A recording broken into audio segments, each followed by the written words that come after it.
La Société des écrivains et écrivaines de la Mauricie, en collaboration avec la Gazette de la Mauricie, présente Entre guillemets, une balado-diffusion qui va à la rencontre des créateurs et créatrices d'ici. Entre guillemets, c'est un temps d'arrêt pendant lequel deux auteurs s'entretiennent avec moi, Christian Bouchard. Au fil de la conversation, ils se révèlent par leur vision de la création, leur complicité, leur coup de gueule. Elles en sont à leur première publication. Pourtant, elles réfléchissent à leur pratique avec assurance et modestie. Virginie Blanchette-Doucet est l'autrice de 117 Nord, paru chez Boréal, alors que Myriam Ezelin a remporté le prix Clément Marchand 2020 avec sa suite poétique « Je redemande ton nom », texte qui a été publié dans la revue Le Sabord. De l'Abitibi à la Guadeloupe, cet épisode vous fera voyager dans leur territoire de création respectif.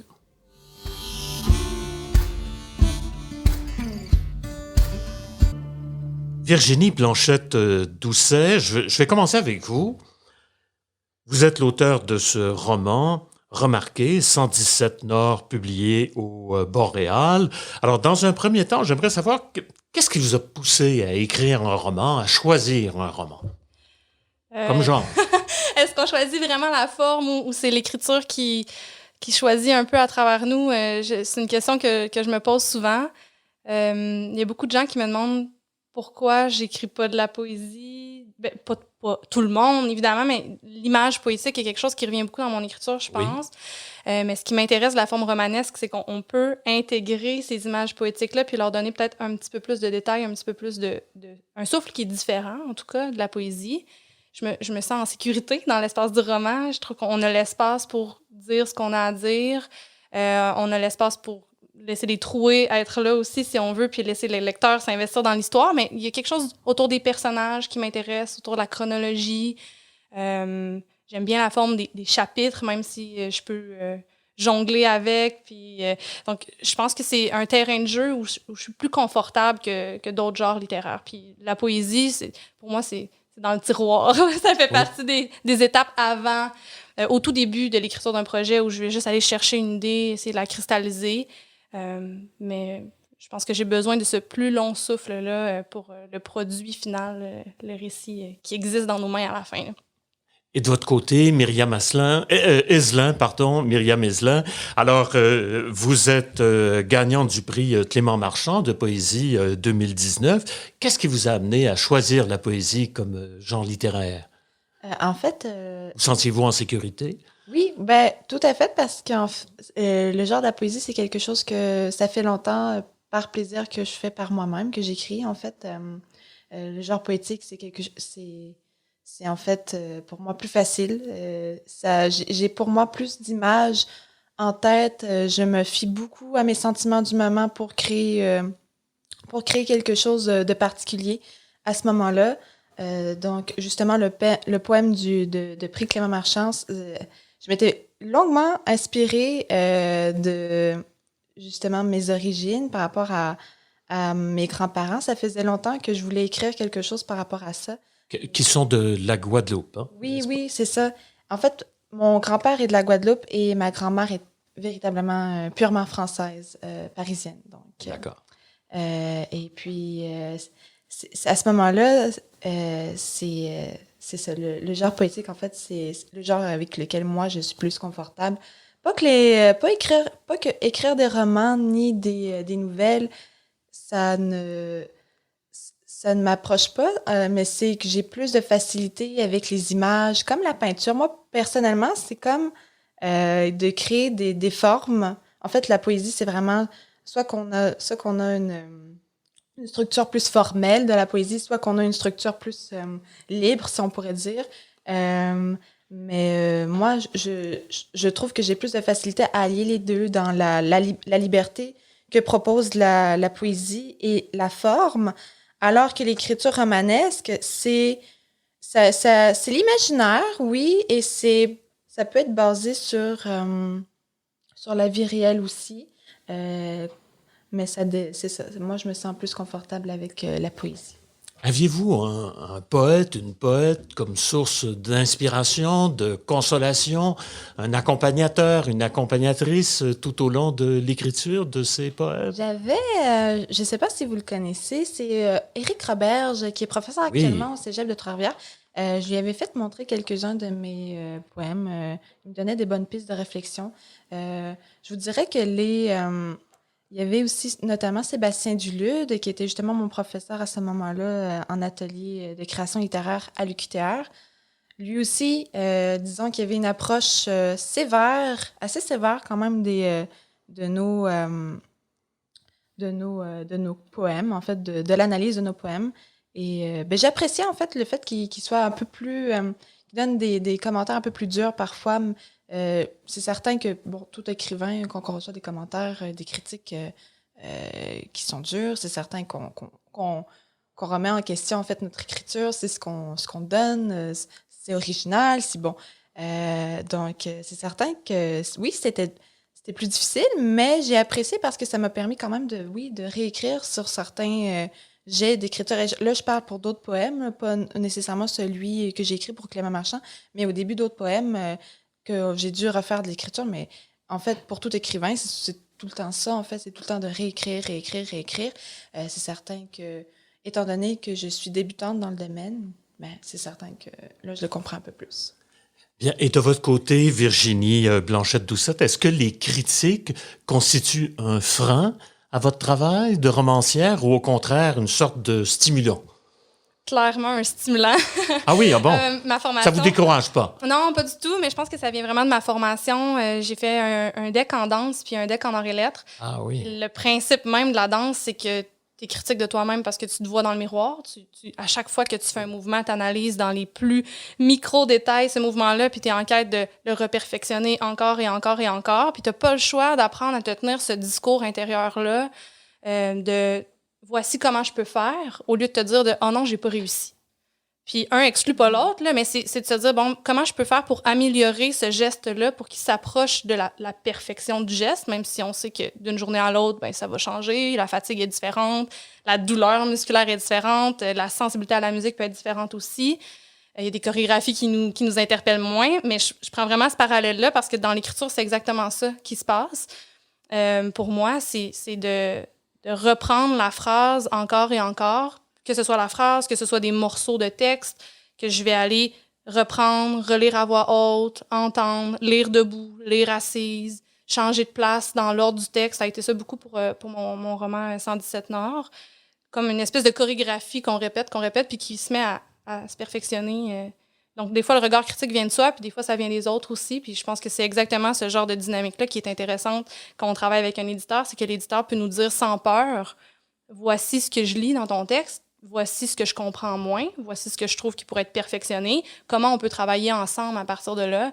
Moi, ça, je trouve ça hyper stimulant parce que c'est quelqu'un qui reconnaît la valeur de ton travail suffisamment pour te dire voici où sont les failles, je sais que tu es capable de l'emmener encore plus loin. Mm-hmm. Donc, il y a vraiment cette posture-là dans la création qui moi, m'interpelle beaucoup. Mais c'est sûr que tout le monde a des moments de découragement, là, c'est ça. Je me permets un commentaire. C'est quand même le fait qu'on trouve en fait une ressemblance tout le temps avec les autres formes d'art. Dont toi, tu parles de la danse. Mm-hmm. Moi, j'ai parlé de la peinture, mais c'est quand même intéressant de voir qu'on est capable de trouver des ressemblances avec les autres formes d'art que l'écriture. Oui, l'écriture, c'est un autre art, mais c'est en fait... on y trouve tout le temps des similitudes avec les autres formes, et je trouve ça quand même intéressant. Donc. Mais vous n'avez pas l'impression, puis je me trompe peut-être, là, mais le fait que quand je pense à la danse, il faut dire que là, vraiment, je parle en amateur, c'est-à-dire j'aime la danse, je ne la pratique pas. Heureusement, d'ailleurs, pour les spectateurs éventuels. Alors, donc, si je pense à la danse, exemple, il y a un spectacle qui est à monter, ben, au fur et à mesure que je pratique, je sais que je suis en train d'améliorer, mais je ne suis pas encore sur scène. De la même manière, si je suis peintre, je fais des esquisses, personne n'est au courant, mais je sais que ce n'est pas le tableau final.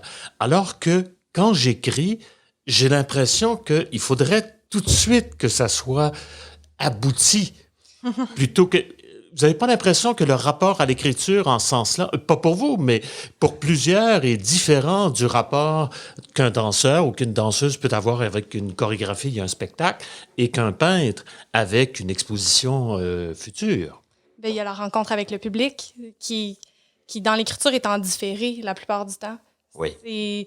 Donc, on travaille à donner un spectacle, une rencontre à un moment qui est hors de notre portée, puis c'est ce qui fait que c'est la littérature, mon langage artistique de prédilection, c'est que il y a quelque chose de magique qui n'arrête pas de m'étonner là-dedans, de se dire, ben j'écris un texte à un moment X que je vais retravailler pendant peut-être 5-6 ans, puis peut-être dans 15 ans, un lecteur va ouvrir mon livre parce qu'il l'a trouvé sur un rayon de la bibliothèque, puis ça va lui parler comme à la première journée où j'ai écrit une phrase qui était vraie pour moi à ce moment-là. C'est la possibilité de cette rencontre-là qui pour moi est comme l'espèce de joyau finalement du langage littéraire, mais tu as raison de dire qu'on est nourri par tous ces langages-là qui sont autour de nous parce que c'est autant de façons de travailler ce qui nous touche, ce qui nous émeut, ce qui nous atteint, ce qu'on a envie de partager.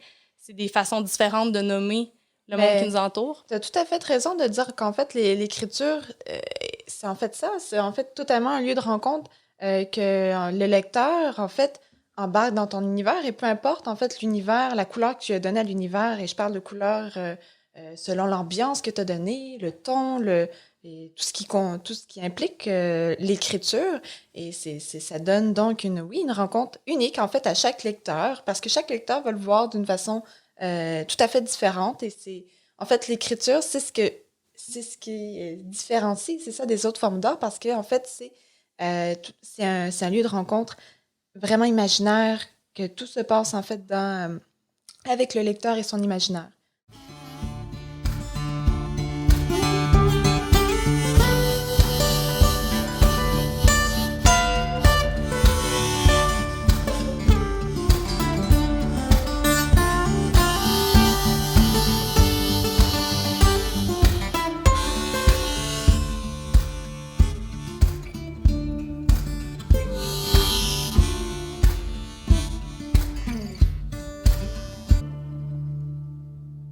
Et dans des thèmes que vous abordez dans ces poèmes qui ont remporté donc le prix Clément Marchand en 2019, le titre de l'ensemble, c'est « Je redemande ton nom ». Non pas « je demande ton nom », mais « je redemande ton nom ». Pourquoi redemander? Dans mon poème, en fait, c'est que j'avais l'impression que ça faisait longtemps, en fait, que j'avais...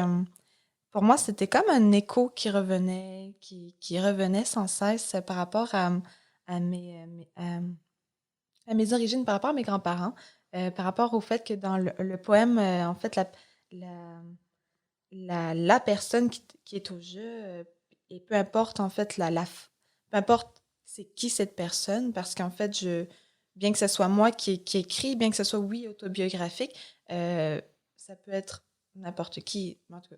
Donc, c'était Je redemande ton nom. C'est vraiment comme un long écho, que ça fait longtemps que cette personne-là, elle attend de savoir c'est qui. Et ça fait plusieurs fois, on dirait qu'elle attend de connaître le nom une de ses ancêtres ou de son origine, Puis cette origine peut prendre la forme d'une île ou la forme d'une femme, la forme de l'eau, ça peut prendre en fait n'importe quel élément, et c'est tout le temps c'est comme un long écho en fait, c'est de redemander encore et encore.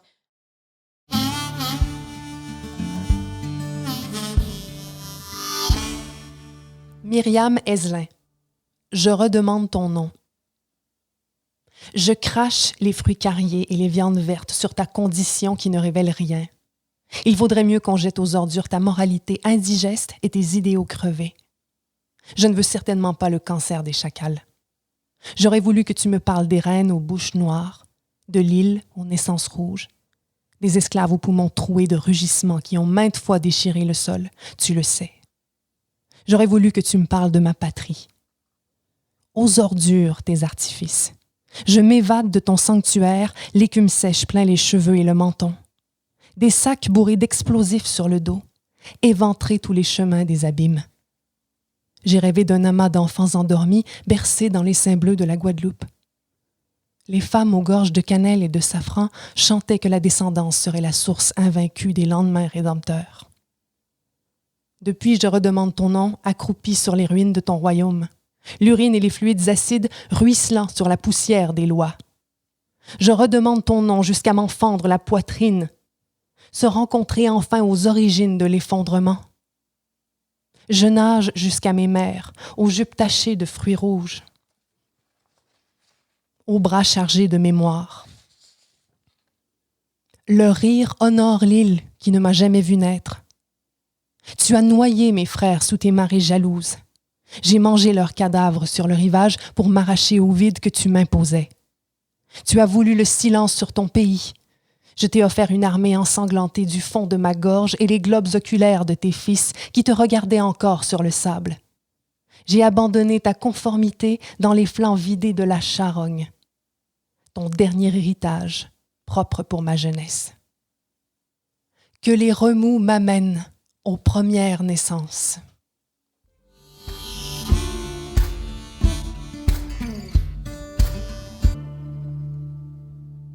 Ce qui m'a frappé dans votre roman, Virginie, c'est que d'un côté, il y a ce travail en raffinerie, en Abitibi, donc, où l'on doit suivre des procédures. Puis là, Maude est bien consciente qu'elle suit des procédures, elle ne peut pas. Il y a des caméras partout, d'ailleurs. C'est des mines d'or, hein? Donc, on comprend qu'il y a des caméras partout. Il y a des caméras partout, on se fait surveiller, il faut suivre des procédures très strictes.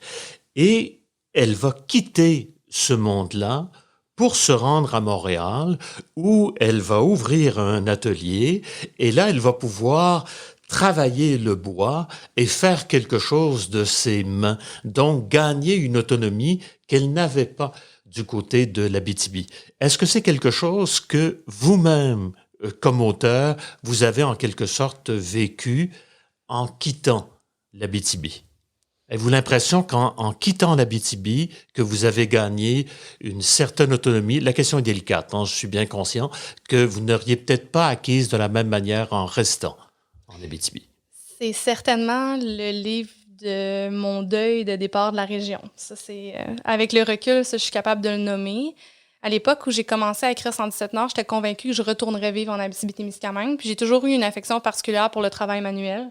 Je pense que c'est l'héritage de la danse, encore une fois. C'est l'expérience du corps, la sensation d'avoir un impact dans l'espace, sur les objets qui nous entourent, sur le monde qui nous entoure. Il y a quelque chose de très exaltant là, dans la production d'art, je veux dire.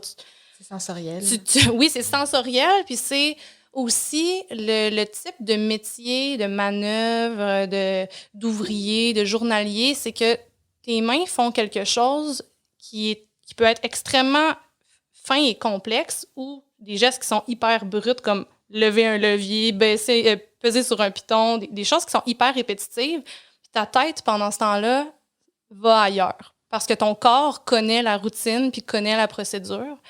Et je pense que dans ma fuite de l'Abitibi-Témiscamingue, dans mon désir d'en sortir pour, à l'époque, mieux revenir, dans ce que j'avais en tête, c'était de me dire, allons voir si ailleurs, ça, c'est possible aussi.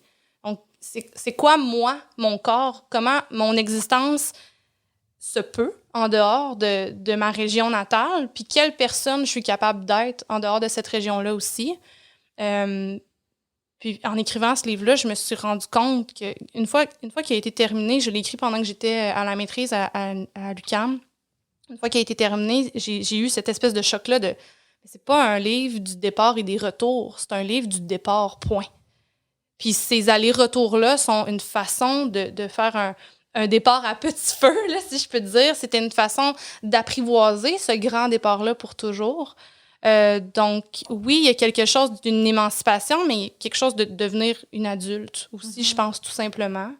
J'ai quand même commencé ce projet-là, j'étais dans la jeune vingtaine. Il y a des réflexions qui ont mûri avec moi là-dedans, de ce qu'on laisse derrière, les amitiés qu'on quitte, la personne qu'on devient. Recommencer aussi une nouvelle vie. Recommencer une nouvelle vie, puis pas savoir si on va être capable de fonder cette nouvelle vie-là dans un autre territoire. Ça, pour moi, ça a toujours été un enjeu Je sais pas pourquoi, en fait. C'est un enjeu si important. Cette idée-là de quitter la maison de mon enfance, de quitter la forêt de mon enfance, c'était vraiment... Je veux pas exagérer le propos parce qu'il y a tellement de gens qui vivent des expériences traumatiques. Là, ça n'en est pas une dans mon cas, mais au sens émotif, c'était puissant. Puis en enseignant en francisation à Montréal à une clientèle immigrante, j'ai vu qu'il y avait là un point de rencontre. On parlait le même langage. Ouais. Oui, parce que vous parlez dans votre roman, d'ailleurs, Maud, à un moment donné, va évoquer ces arbres qui ont été déracinés, parce qu'évidemment, au fur et à mesure qu'on agrandit le trou de la mine, ben, il y a des arbres qui seront déracinés, puis donc l'image des racines en est altérée par la même occasion. Oui, puis pour l'Abitibi, je pense que ça, c'est une image qui est assez fréquente par rapport au territoire, c'est que la forêt disparaît sous nos yeux, là. Ce qui était là une année, l'année suivante, c'est rasé, creusé, foré, dynamité. Puis le trou de la mine de Malartic, là, il y a d'ailleurs, je l'ai décrit dans le livre, il y a une espèce de promontoire là, où on peut... Un observatoire qui a été fait pour que les citoyens puissent aller voir parce que la ville a été déménagée, il y a une butte de terre. J'ai vu ça quand je suis allé. C'est impressionnant. C'est très impressionnant. Puis moi, mes parents sont encore en Abitibi. Puis là, ben, c'est sûr qu'à cause de la situation sanitaire, je peux pas aller les voir. Mais quand je vais voir mes parents en Abitibi, ça fait partie de mon périple ordinaire. Là. Je retourne voir sur l'observatoire où en est le trou. Puis c'est hallucinant, là. On s'imagine pas une telle grandeur. Puis c'est dans les deux sens. Hein. C'est une grandeur qui est un vertige, puis c'est une grandeur qui est, wow, l'être humain est capable de prouesses comme celle-là. Il y a comme toujours cette espèce de tension-là entre les deux pôles, là, je pense. Puis je pense que c'est de ça que peut naître l'espèce de beauté d'une histoire comme celle-là aussi. C'est la grandeur qu'on peut explorer dans tous les sens, là. Je pense que c'est un sujet qui attendait juste qu'on le prenne, finalement. Je suis contente d'être allée vers ça parce que les images sont tellement démesurées. Tu travailles autour de ces images-là pour les rendre les plus justes possibles.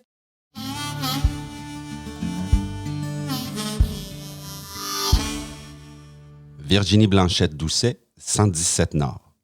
La forêt. Je regarde longtemps le désert gris. Il y a des signes de vie, au-delà de ce paysage impossible à imaginer, mais rien près du sol. Rien réussi à pousser. Le gravier est stérile. J'ai beau me dire qu'on peut pas tout défaire, je vois que l'ombre de la forêt dévastée. On a arraché les racines, rendu impossible la résistance. On m'a dit que la nature reprendra son règne lorsqu'il n'y aura plus assez d'or pour que ça vaille la peine. Ils laisseront le trou béant se remplir d'eau de pluie. Ils ont des belles images d'un lac artificiel, de petits humains sont dessinés en maillot de bain à côté, un bateau, on devine une canne à pêche. Refaire les voyages en 240 tonnes, la benne pleine, pour en remettre le gravier dans la fosse brûlerait des litres de diesel. Les dépenses en main-d'œuvre seraient inimaginables. Et puis on n'aura pas assez de divis pour voir ce trou devenir un lac.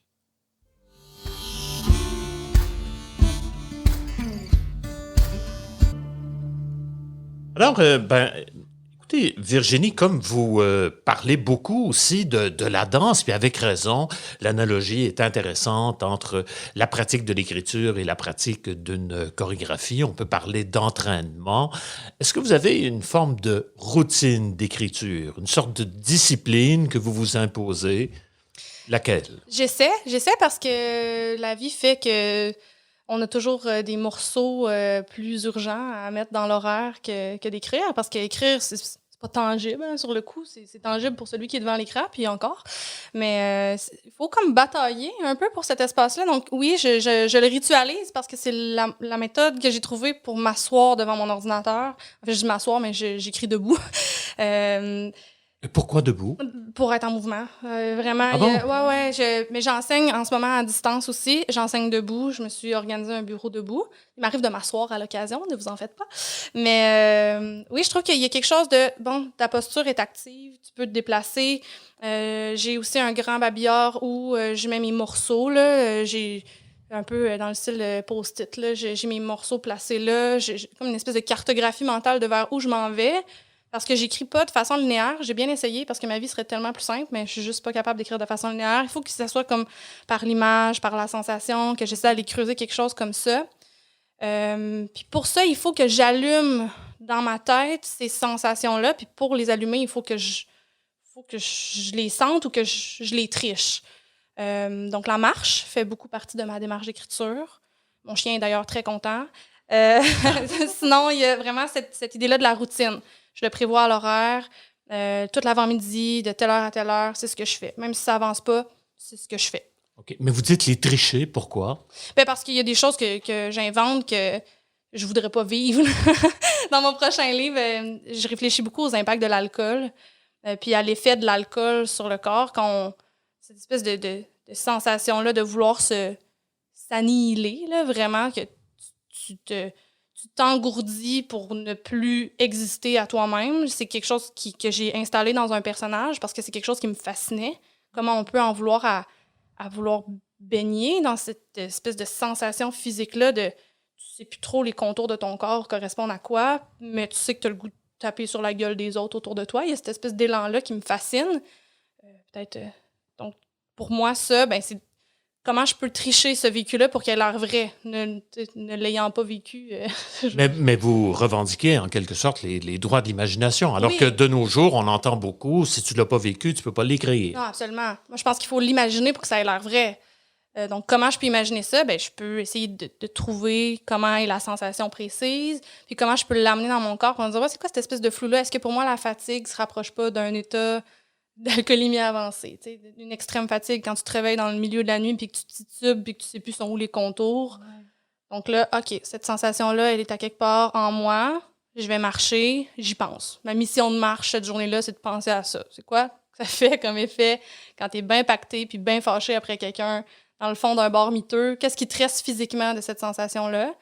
Puis ça se peut que ça n'ait pas sa place. Là, je donne un exemple qui est clair dans ma tête, là, qui s'est inscrit dans mon histoire, mais des fois, c'est souterrain. Puis c'est quelque chose qui nourrit la posture d'un personnage ou c'est une image qui me l'explique. Puis quand je cherche à faire parler ce personnage-là, ben, sa parole part de là. Donc, cette espèce de sensation physique-là est ce qui va le nourrir. Ça fait que je pense que je suis capable de garder une certaine justesse dans le ton de mes personnages aussi quand j'en ai plusieurs, parce qu'ils sont tellement classés dans ma tête par catégorie de sensations que j'ouvre une porte puis c'est là derrière. J'y pense, c'est quelque part caché. C'est une interprétation, finalement. Je pense que ça se rapproche peut-être de ceux qui font du théâtre, qui ont un personnage dans le corps. Comment tu l'habites? Mm-hmm. Comment tu le joues à travers ta voix à toi, à travers tes mots à toi. Mm-hmm. C'est ça. Mais comme vous parlez du théâtre, est-ce que de votre côté, Myriam, il vous est possible d'entrevoir là, des poèmes que vous écrirez un jour, ou peut-être que vous les avez écrits déjà, où vous pourriez comme ça emprunter des personnages, vous mettre à la place de personnes donc, qui ont vécu des choses que vous n'avez pas vécues et écrire de la poésie à partir de ça. Tout à fait. En fait, comme Virginie l'a très bien dit, c'est en fait d'imaginer le vécu potentiel, c'est essayer de se mettre à la place, essayer de ressentir en fait à ce moment-là, c'est quoi les sensations qui pourraient être présentes, c'est quoi les émotions vécues, c'est quoi les gestes qui pourraient se rapporter et en fait, ce serait aussi surtout de se renseigner, beaucoup se renseigner. L'écriture, oui, il y a une forme, il y a un travail d'imagination tout à fait, mais surtout quand même de s'informer, d'aller lire peut-être d'autres témoignages de gens qui ont vécu une expérience spécifique dont je souhaite écrire. Bon, par exemple, en effet, la violence physique. J'ai jamais été quelqu'un de très violente physiquement. Moi, c'est surtout verbal. Donc, comment que je vais procéder pour écrire par rapport à là-dessus? Bon, c'est surtout donc d'aller en profondeur, d'aller voir, d'aller lire des témoignages là-dessus, même peut-être d'aller voir quelqu'un qui a vécu un problème de violence et donc d'essayer peut-être de voir comment cette personne-là elle le ressentait, comment que cette personne-là le vivait. Donc, c'est vraiment, oui, l'imagination, mais surtout l'information.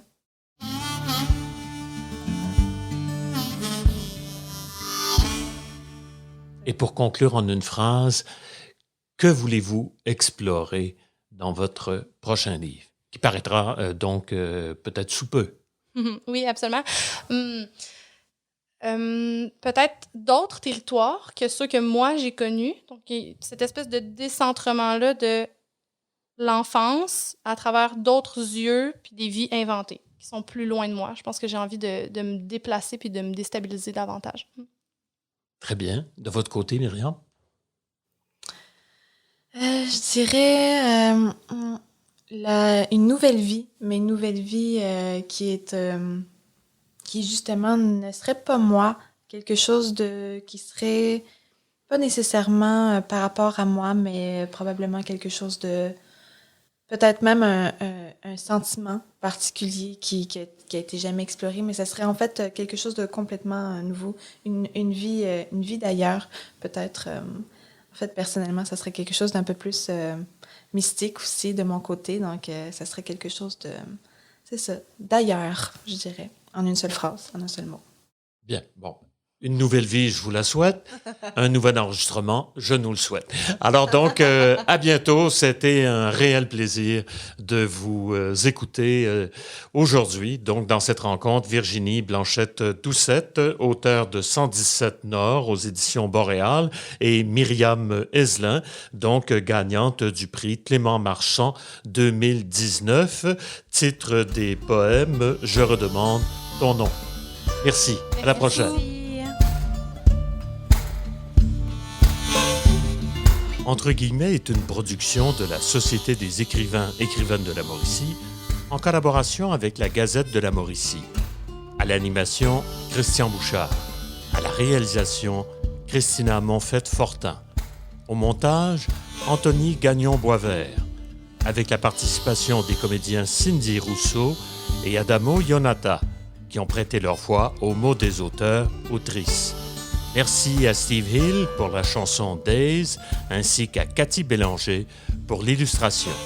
Nous remercions également de leur collaboration les éditions Boréal, Dominique et compagnie, L'Écrou, Libre Expression, Pierre Tisser, Le Cartanier, Le Sabord, Soulière et Le Soleil de minuit. Ce projet a été rendu possible grâce à l'appui financier du Conseil des arts et des lettres du Québec et de Culture Mauricie.